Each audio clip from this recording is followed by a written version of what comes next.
Assalamualaikum warahmatullahi wabarakatuh.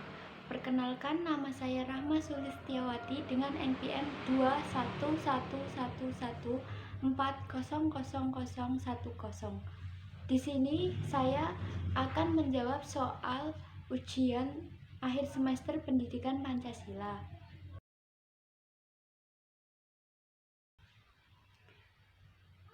Pendidikan Pancasila menurut saya adalah pendidikan yang memberikan pedoman kepada setiap orang untuk mengkaji, menganalisis, dan memecahkan masalah-masalah pembangunan bangsa dan negara untuk membentuk warga negara yang baik dan paham akan hak dan kewajibannya dalam perspektif nilai-nilai Pancasila sebagai ideologi dan dasar negara Republik Indonesia. Manfaat mempelajari pendidikan Pancasila dalam kehidupan sehari-hari yaitu 1. Menumbuhkan rasa hormat kepada orang yang lebih tua. 2. Tidak membedakan agama, suku, bangsa, maupun ras. 3. Mengutamakan kepentingan umum daripada kepentingan individu. 4. Menumbuhkan rasa tanggung jawab dan saling menolong. 5. Memiliki rasa persatuan dan nasionalisme.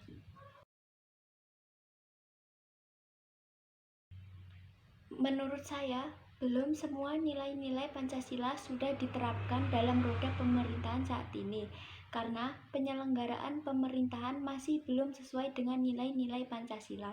Hal tersebut dapat dilihat dari masih banyaknya penyimpangan atau pengingkaran nilai Pancasila dalam penyelenggaraan pemerintahannya.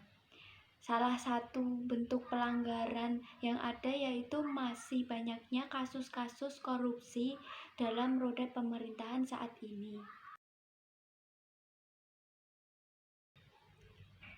Menurut saya, Undang-Undang 1945 masih perlu diamandemen lagi.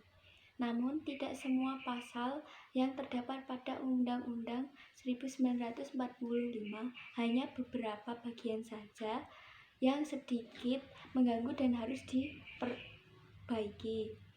Karena terdapat beberapa pasal-pasal yang memuat tentang peraturan perundang-undangan dianggap tidak relevan lagi untuk digunakan pada masa kini. Karena itu, diperlukan adanya perubahan sebagai penyesuaian dengan tidak mengurangi nilai-nilai yang terdapat dalam Undang-Undang 1945 sebagai landasan dasar negara hukum Indonesia. Contohnya yaitu pasal 11 Undang-Undang Dasar 1945 yang mengatur perjanjian internasional perlu segera diamandemen agar dapat menjadikan kepastian hukum bagi penegak hukum untuk menerapkan dalam ranah hukum nasional.